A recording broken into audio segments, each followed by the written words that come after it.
नमस्कार, मी इंदिरा. न्यूज अनकटच्या पुणे प्राईममध्ये तुम्हा सगळ्यांचं स्वागत करते. सविस्तर वृत्त पाहण्याआधी नजर टाकूयात महत्त्वाच्या हेडलाईन्सवर. खुद के गिरेबान में झाक के देखो, अजित पवारांना रवींद्र चव्हाणांचा टोला. पुण्यातील भाजप नेत्यांना अहंकार, विजय शिवतारेंचं वक्तव्य. ढोल ताशांच्या गजरात शिंदे गटाची पुण्यात प्रचाराला सुरुवात. आणि जेजुरी खंडोबा गडावर शाकंभरी उत्सव उत्साहात साजरा. आता पाहूयात सविस्तर वृत्त. भाजपा प्रदेशाध्यक्ष रवींद्र चव्हाण यांनी आज माध्यमांशी संवाद साधताना उपमुख्यमंत्री अजित पवार यांच्या वक्तव्यांवर जोरदार टीका केली आहे. निवडणुकीच्या तोंडावर अशी वक्तव्य करण्याआधी खुद के गिरेबान में झाक के देखो असा टोला चव्हाण यांनी अजित पवारांना लगावलाय. पिंपरी चिंचवडबाबत माध्यमांसमोर आरोप करण्यापेक्षा अजितदादांनी यंत्रणेद्वारा प्रश्न मार्गी लावावे असा सल्ला देखील यावेळी चव्हाणांनी दिला आहे. आम्ही युतीसाठी शेवटच्या दिवसापर्यंत प्रयत्न केले, मात्र पुण्यातील भाजप नेत्यांचा अहंकार आडवा आला असा आरोप शिवसेना आमदार विजय शिवतारे यांनी केलाय. 16 तारखेला याचं उत्तर दिलं जाईल असा इशारा देताना आम्ही अवघ्या 5 तासात 120 उमेदवार उभं केल्याचं शिवतारे यांनी सांगितलंय. आम्ही फडणवीस मोदींना मानणारे आहोत, मात्र पक्षावर टीका करणार नाही असंही त्यांनी यावेळी स्पष्ट केलंय. असं आहे की शेवटच्या दिवशी पर्यंत मी स्वतः चंद्रकांतदादा पाटील असतील, इतर नेते असतील, या सर्वांशी संपर्क करण्याचा प्रयत्न केला, परंतु कोणीही त्यांचा अहंकार आडवा येत होता. मला वाटते नामदार एकनाथराव शिंदे यांचं एक वाक्य मी आपल्याला आठवण करून, मला हलक्यात घेऊ नका. तसंच त्यांनी शिवसेनेला आणि आम्हाला जरा हलक्यात घेण्याचा प्रयत्न केलाय. 16 तारखेला त्याचं उत्तर निश्चितपणे मिळेल.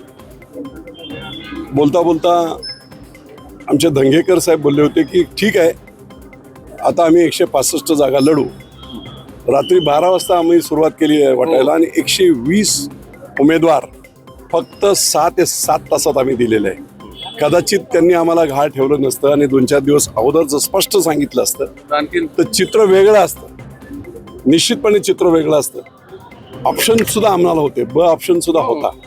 पण तरी प्रामाणिकपणे एकनाथराव शिंदे असतील, आम्ही सर्वच जण माननीय पंतप्रधान नरेंद्र मोदी यांना मानणारे नेते आहोत.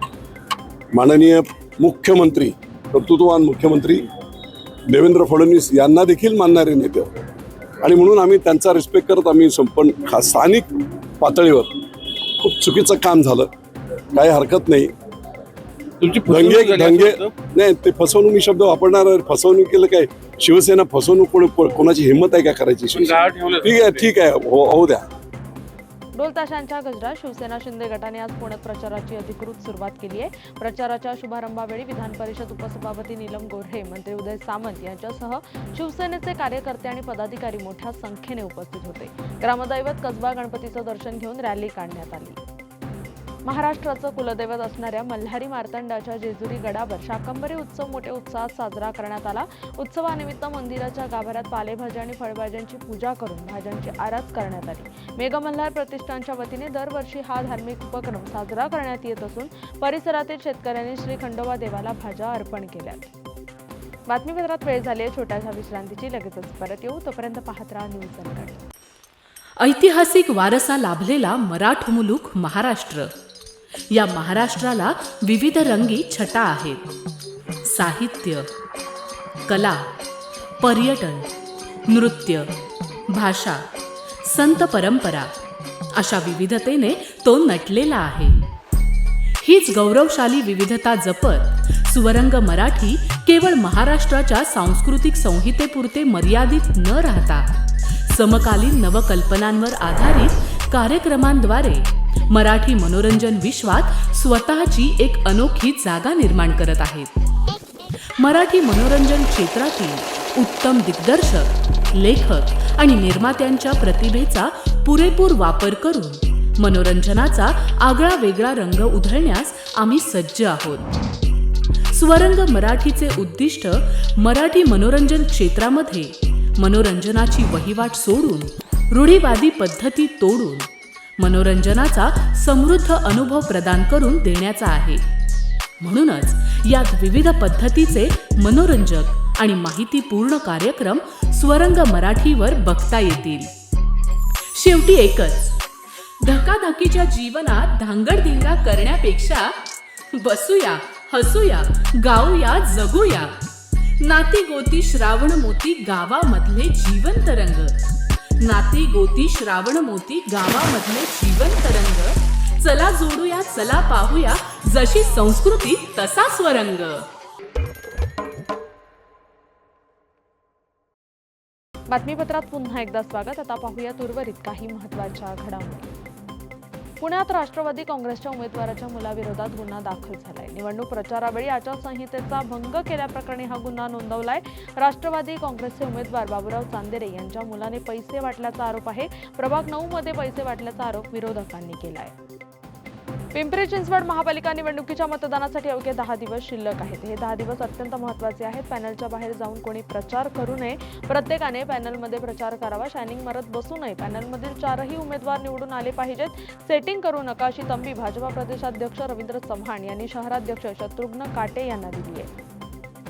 जेजुरीतील प्रसिद्ध गाढवांच्या बाजारात करोडोंची उलाढाल झाल्याचं पाहायला मिळालं. या बाजारात राजस्थानातील काठेवाडी जातीच्या गाढवाला विक्रमी 1.5 लाखाची किंमत मिळाली आहे. वर्षातून एकदा भरणाऱ्या या गाढवांच्या बाजारामध्ये महाराष्ट्राबरोबरच राजस्थान, कर्नाटक, आंध्र प्रदेश या राज्यातून गाढवे विक्रीसाठी आणले जातात. पौष पौर्णिमेनिमित्त जेजुरीत कुलधर्म कुलाचारासाठी आलेल्या भटक्या विमुक्त समाजातील बांधवांनी मोठ्या प्रमाणात गाढवांची खरेदी विक्री केली आहे. व्यवसाय वर्षानुवर्ष आम्ही पारंपरिक म्हणजे आमच्या कमीत कमी आता आमची 5वी पिढी आहे की हे धंदा चालूच आहे आमचा. गाढवाची किंमत आता चालू आहे ₹1 लाख, ₹1.5 लाख, 80,000, 70,000. गाढवं जातं दुधासाठी, वीटभट्टीवरती कामासाठी जातं. असं वीटभट्टीवाल्या लोकांची मागणी असते. तुम्ही जे आता गाढवं विक्रीला आणलेली आहेत ते कुठल्या जातीचे आहेत काय सांगता येईल? ही गाढवं काठेवाडी आहे. हां, ही जात जी असते ती गावरांमध्ये येते. ही काठेवाडीमध्ये येते ती 70,000, 80,000, 90,000, ₹1 लाख अशा भावामध्ये जाते. गाढवांचा बाजार कशावरून ठरतो, कसा भाव ठरतो त्याचा? भाव म्हणजे दात बघितले जातात, दुवान, चव्हाण, कोरा. हं. तेव्हा जसं गाढवाचं वय असेल त्याच्यानुसार तब्येत वगैरे बघून गाढवाचं सगळं बघून. तुम्ही किती गाढवं आणली होती विक्रीला आता? आता आमच्यापाशी 90 गाढव होतं, सगळं विकलेले. तुम्ही स्वतः तयार केलेली आहेत का ती कुठनं दुसरीकडून आणून गेली? आम्ही आणतो गुजरात, हां. राजकोट, हां, हा तिकडून आणतो काठेवाडी. काठेवाडी. हा. तुम्ही जेजुरीतच काय येतात असे कुठं कुठं बाजार भरतात जेजुरी सोडून? जेजुरीला भरतो, मडीला भरतो, कानिपनाथला, हं. आणि इकडं माळेगावला भरतो आपल्या महाराष्ट्रामध्ये, आणि गुजरातमध्ये आवट्याला दिवाळीच्या वेळेस बाजार भरतो. 2 दिवस हा बाजार चालू आहे. कशी विक्री झाली? चांगली विक्री झाली का? चांगली विक्री झालेली आहे. गाढवांना आता मागणी आहे का चांगली? हो, मागणी आहे ना चांगली. सावित्रीबाई फुले यांच्या जयंतीनिमित्त 5 वर्षांपूर्वी सोमेश्वर कारखान्याने ऊसतोड मजुरांच्या मुलांसाठी कोपीवरची शाळा हा अभ्यासवर्ग सुरू केला होता. या शिक्षण यज्ञात 5 वर्षात 2312 मुलांना लिहिते वाचते करण्याचा स्तुत्य प्रयत्न केला गेलाय. आणि या बातमीचा वेळ झाली. पुणे प्राईममध्ये इथेच थांबायची. तोपर्यंत पाहत राहा न्यूज अनकट.